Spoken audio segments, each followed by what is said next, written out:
Okay. Do you see the slides? I do. Thank you so much. All right, wonderful. So we have so much information to go over in the next half hour, 45 minutes or so. So let's go ahead and get started. So, how can I scroll through? Oh, you Yeah. just give me like a cue and I'll go to the next slide. Fantastic. Thank you so much. So a little bit about me and my story. So I am someone who was diagnosed with borderline personality disorder. Look at this, 18 years ago. That was a really long time. I am so thankful for recovery, for people who have given me lots of support and encouragement along the way. It just means the world to me. That support and that love and that validation allowed me to get a master's in social work way back in 2014. And then pretty soon thereafter, I started the process of getting intensively trained in DBT through behavioral tech. And I love DBT. I am 100% in at any given moment. DBT has absolutely changed my life. It changed my life many, many years ago. And even today, I continue to use my DBT skills every single day. I have seen again and again how these ideas, these skills have changed lives for the better. And I love, again, I love DBT. So, as a disclaimer, I want you to think about how whatever I say or whatever I'm talking about may not necessarily be something that's for you. And that is 100% okay. Think about what works for you or what might work for you or what might work for someone you love or someone you care about, and then just leave the rest behind. That's all you have to do tonight. That's it. All right, so let's start out by defining mindfulness. So, author and researcher John Kabat-Zinn states that mindfulness means paying attention in a particular way on purpose in the present moment and without judgment. We can think about how mindfulness is the opposite of being on autopilot. And all of us have been there. This is an experience that is, again, really common to all of us. Very few of us, I think, are naturally mindful. Most of us, and that includes me, we have to work really hard at being mindful. Practicing that awareness, that responsive awareness, instead of, again, being that person who's going throughout their day kind of reacting to what's ever happening, and sometimes seeing some not quite so wonderful consequences to those decisions. It's something so incredibly important, and it really is the cornerstone of dialectical behavior therapy. So, DBT and its creator, Marsha Linehan, says that mindfulness is, and this is going to sound familiar, this is very similar to how John Kabat-Zinn also defines mindfulness. But we can think about how, with mindfulness, we are intentionally living with awareness in the present moment, which can be really, really tough when we don't like the present moment. Has anyone seen that meme with the Cookie Monster? And the meme says something to the effect of, I am going to live in the present moment. I'm going to be present, except for those moments I don't like, and then I'll eat a cookie. That feels familiar to me, because sometimes we don't like that present moment, and then we find ways to avoid or distract to kind of run away from the present moment. But Marsha Linehan says, no, it's important to be present. We can also think about how mindfulness happens without judgment or without that rejection of the moment. So we can think about the benefits of accepting the moment, even when we don't necessarily love the moment, even when the moment is painful, even when there is suffering in the moment. And then we think about how we can also not have that attachment to the present moment. So we can think about how that experience of, oh, again, either running away from that moment or again, being that person who's like I never want this moment to end. I never want it to end. It's so wonderful. Like, what's going to happen 5 minutes from now? How am I going to feel, or what's going to happen? And that can be a pretty painful experience for many of us.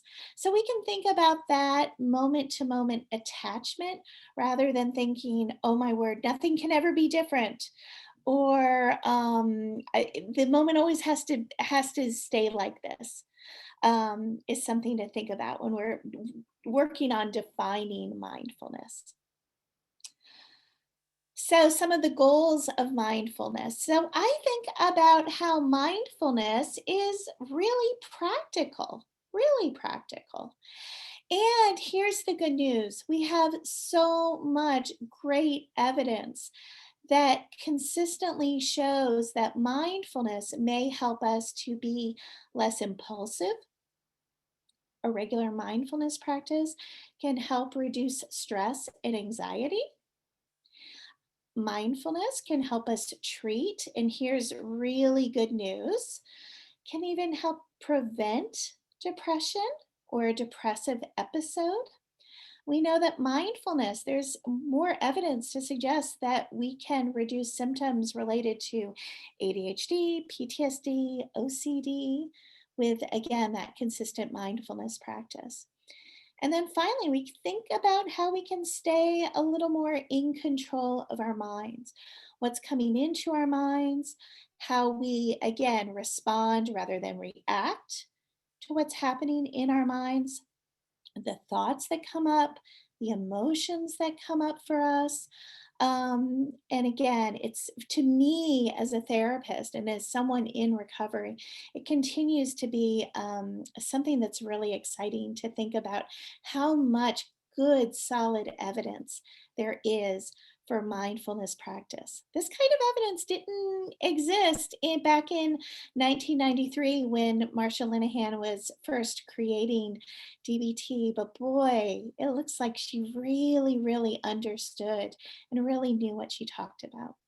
So I don't want you to just take my word for it, but we can think about going to Google Scholar or going to pubmed.gov, typing in mindfulness, and I want for you to see the research yourself. But this is important. All right, okay. So we can also practice mindfulness in many different ways. So we can think about a formal practice, a formal mindfulness practice. So this might include meditation or a more traditional spiritual yoga practice. That's kind of a formal practice. This idea of maybe working with someone, coming together as a group, sitting down, practicing some mindful breathing.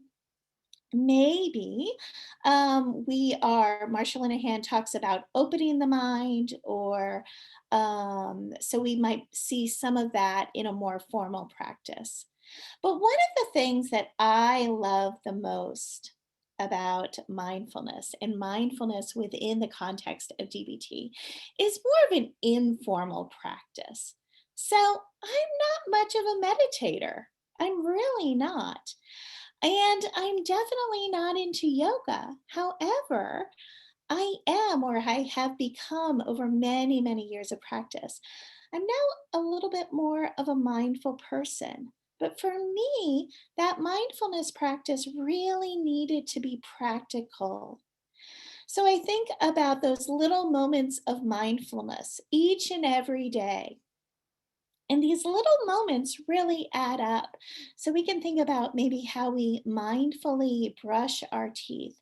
Again, with awareness, with intention, just kind of being in the present moment. We can do the same thing when we're driving, right? And isn't that what we want from other drivers? We want mindful drivers, not mindless drivers. We can also think about the role of mindful eating, or maybe we're bringing some self compassion into our day. And that self compassion practice is a way for us to practice mindfulness. We can also think about mindful conversations that we have with others and what that looks like. So sometimes I'm still in the habit, especially with my husband, my sister, my best friend. They'll be saying something, and sometimes I'll pick up my phone. I kind of do it automatically, and it's kind of mindless.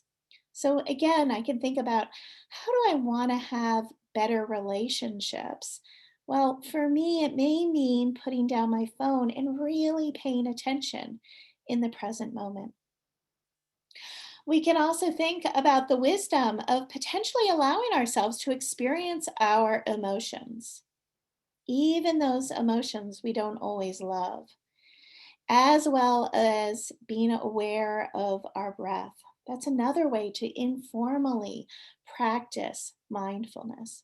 And again, for me, this makes all the difference. These kinds of daily practices, again, have helped me to build my resilience over many, many years now.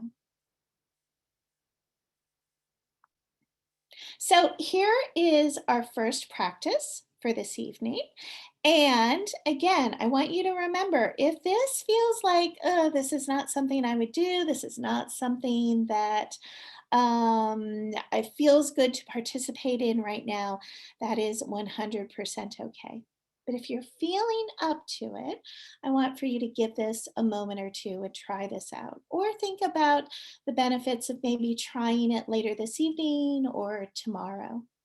So we can think about mindfulness of gratitude, and we can practice this with our eyes opened or our eyes closed. For the most part, I do probably 99% of my mindfulness practices are with my eyes opened. That's something that's been important to me. It helps me to be a little more in the present moment, but I know for other people, it's a little more comfortable for them to have their eyes closed. So allow yourself to become very quiet for a moment. Get into a comfortable position. And if it feels comfortable, please try to take a few deep breaths. So let's take a couple of minutes right now to be mindful of someone we are grateful for. And I want you to try to think about that person, how they've helped you, if that person's been incredibly validating, maybe they've been generous, maybe they've been a really big support in your life. And during those 2 minutes, I want you to notice what it feels like to experience that gratitude, both in your mind and in your body. So let's do this right now for a couple of minutes, and then we'll come back and we'll do the next exercise.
All right, and when you're ready, you can come back to the present moment and we'll try another exercise. And I'd love to hear in our final 5, 10, 15 minutes what some of your observations were, or what was something that felt particularly beneficial or helpful or relaxing.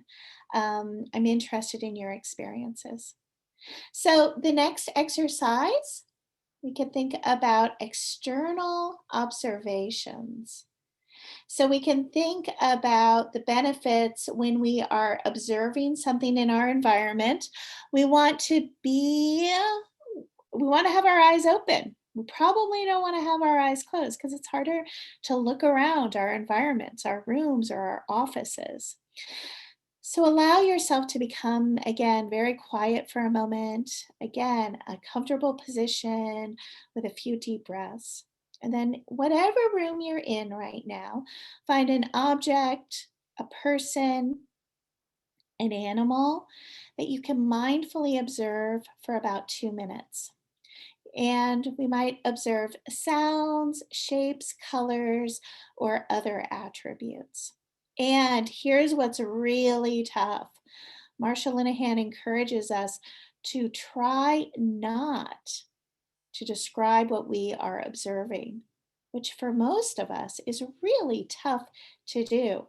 Most of us are used to looking at something, we're observing something, or we're noticing something, and then we quickly start with a narrative about whatever it is that we're observing.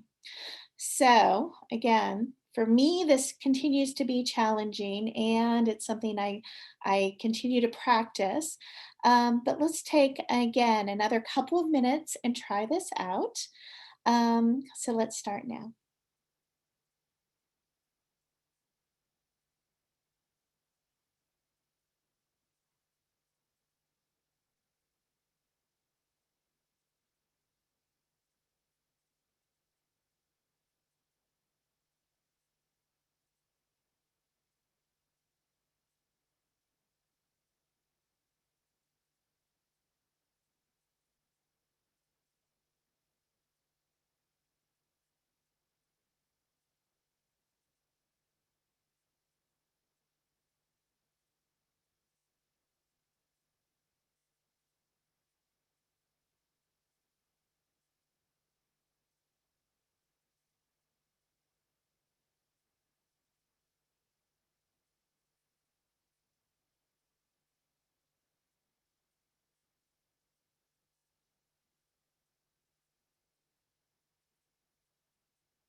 Okay, and when you're ready, come back to the present moment and we'll try our third way of being mindful this evening.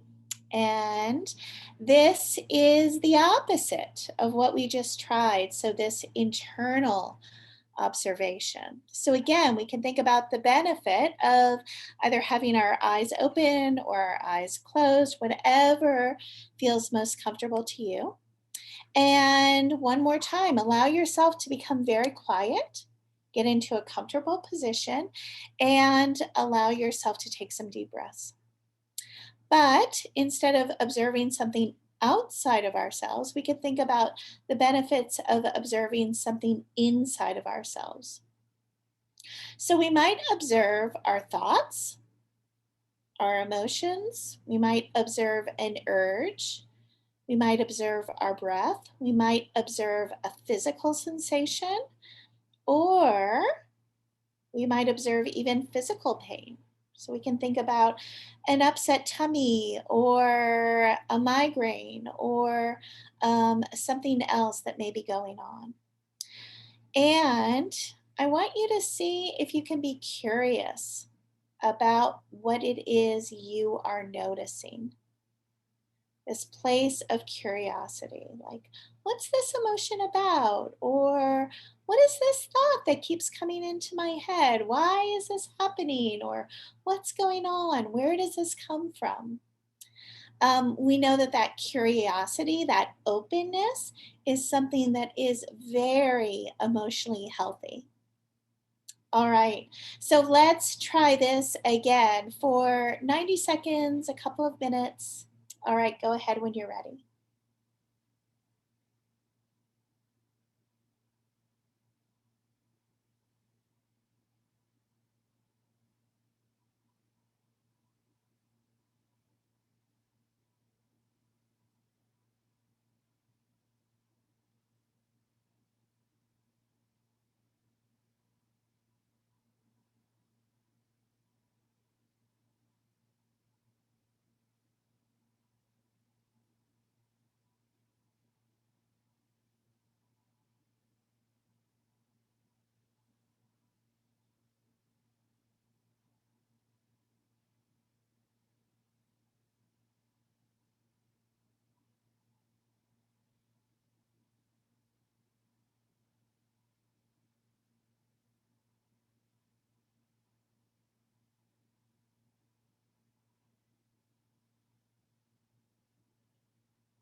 Okay, and when you're ready, come back to the present moment. All right. Okay, let's try the next exercise. So for this one, we're going to practice mindfulness of sound or mindfulness of noise. And again, we can think about eyes opened or eyes closed, whatever feels best, and allowing ourselves to become very, very quiet and in a comfortable position. And take a few deep breaths so we can breathe in, hold, and then breathe out.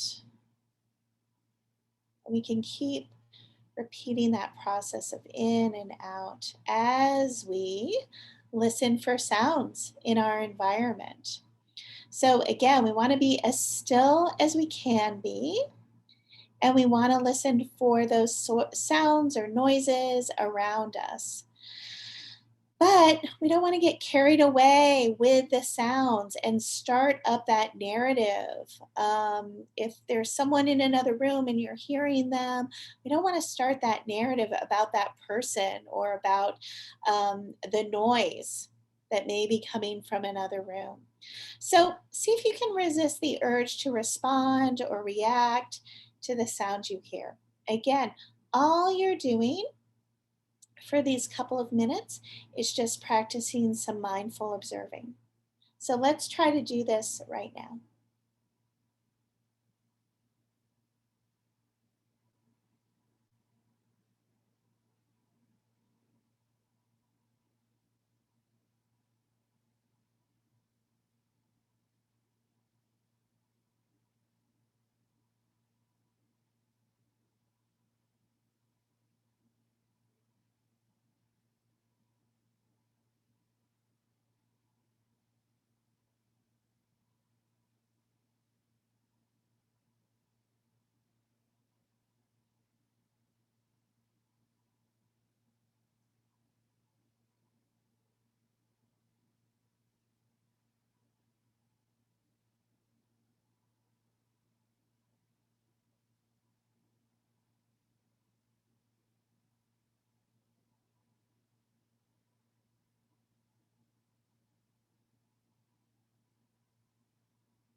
All right. And one more time, when you're ready, come back to the present moment.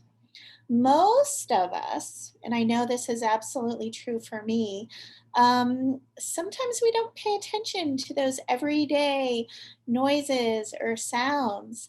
And if we allow ourselves to become very, very quiet and still, we can start noticing things that, again, we wouldn't normally notice. And again, this is a mindfulness practice we can really do anywhere at any time. No one needs to know we're using a skill or we're practicing mindfulness. Even something as simple as this exercise absolutely counts when we think about the benefits of mindfulness. All right. Okay. So, some more practice. So, I love the idea, and I want to know if anyone else does this. This is something I learned to do many, many years ago, and boy, has it made a big difference in my life. Blowing bubbles with a little wand as a way to practice mindful breathing. This was suggested to me again many, many years ago. I think that this is something that can be really beneficial to people who are feeling pretty emotionally dysregulated. When you get so upset that you begin to hyperventilate. And I think about the benefits in that moment of just breathing. And again, blowing bubbles is a way for us to be mindfully present and to begin to control our breathing. And as a result of that control, we know that we become a little more emotionally regulated. We could also think about listening to a favorite song mindfully as a way to practice mindfulness, again, for 2, 3, 4 minutes at a time. But we want to remember that we don't want to listen to the song while we're on our phones or while we're doing something else. All we want to be doing in that moment is listening to that song or listening to a particular piece of music. And then we can think about, again, more mindfulness with everyday activities. Coloring. I love coloring. Coloring just like helps me. I love coloring. And we can think about how we can color mindfully. That's something we can do. We can help ourselves in the moment by saying, okay, I'm going to take the next 3 minutes or 5 minutes or 10 minutes or 20 minutes, and all I'm going to do is mindfully color. Walking, what would it look like to take a mindful walk? Again, we're not listening to music or a podcast. All we're doing is walking. We're focusing on steps, putting one foot in front of the other, experiencing what it's like to be outdoors, experiencing the weather or the wind, whatever it is we're observing in the moment. Singing, that's another great way to practice mindfulness. Writing, like what would it look like to be mindfully writing? Again, just for 5 or 10 minutes a day. We can also think about the experience of prayer. That might be a way for some of us to incorporate mindfulness. So we can think about praying, maybe reading spiritual or religious writing. Um, and that might be something that feels comfortable and feels like a way for us to be present without judgment, without rejecting the moment, and just be. All right. So here's what's also true. Again, for most of us, including me, that mindfulness practice is incredibly challenging. I remember the first time a DBT therapist suggested that I just kind of be in the moment and practice some mindful breathing. Within a matter of seconds, my anxiety started to climb. I imagined that I was doing it wrong. I imagined that there was a particular way I was supposed to feel, and I was certain I had convinced myself, again, very quickly, that I was not feeling the way I was supposed to feel. So therefore, I must have been doing something wrong. I totally started to judge myself. So I want for you, if that sounds like you or someone you care about, I want for you to have a lot of hope and know that mindfulness practice, especially when you find something that really, really resonates with you, that practice gets easier and we'll see the benefits over a period of time. It's also absolutely okay if we just start out with 60 or 90 seconds of mindfulness a few times a day. And when we're ready, we can challenge ourselves to maybe extend the time just a little bit. So maybe we do 2 minutes or 3 minutes or 5 minutes of any kind of mindful activity several times a day. We can also think about how we can set a reminder on our phones or schedule it into a planner or into our calendar many times a day just to keep that practice up. It's so incredibly important. When I'm working with some of my clients and they feel kind of frustrated by the practice and they don't necessarily see the benefits right away, which is very common, I want them to decide that they're not going to give up and that they're going to keep trying. Again, mindfulness really is that powerful, but we have to practice and we have to practice pretty frequently. All right. Okay. So, a few of my favorite books I want to recommend. Um, Again, I love John Kabat-Zinn. His book, Full Catastrophe Living, which is such a great title, is a book I love. There's also an audiobook. The Mindfulness Solution for Intense Emotions. Take Control of BPD with DBT by Cedar Coons. She is a wonderful, wonderful DBT therapist. It's a great book. Blaze Aguirre, Mindfulness for Borderline Personality Disorder. I love it. Strong, strong recommendation. And then finally, a mindfulness based stress reduction workbook by Bob Stahl. Excellent resources to help you get started. And all of these books have lots of really good ideas. And my hope is that you're going to find something that works for you. Some apps. So I love the Calm app. Love it. So calm.com. Insight Timer is also another app I love to recommend. And then I also love Kristen Neff's site. She is a researcher and her specialty is self compassion. If you go to her website at selfcompassion.org, I think she has probably about a dozen relatively short self compassion meditations. Um, Early on when I was practicing mindfulness and I just wasn't able to tolerate kind of just sitting with my breath or sitting with my emotions, I found that I could practice mindfulness and get some benefits if I was following along with a guided meditation. So, this is why this is something I really recommend. And then finally, we know that YouTube and TikTok, so many good resources, so many good ideas. So, again, we can use YouTube and TikTok. We can just, type in mindfulness exercises or mindfulness DBT and come up with either guided meditations or ways to practice mindfulness that can be beneficial. And again, this is me. So, Amanda, if you send me an email, I will send you a free coloring page. Again, I'm really serious. I love coloring as a way to be mindful. So, if you'd like a free coloring page, please do send me an email. And I'd love to hear from you. Again, those are my websites, Hope for BPD and My Dialectical Life.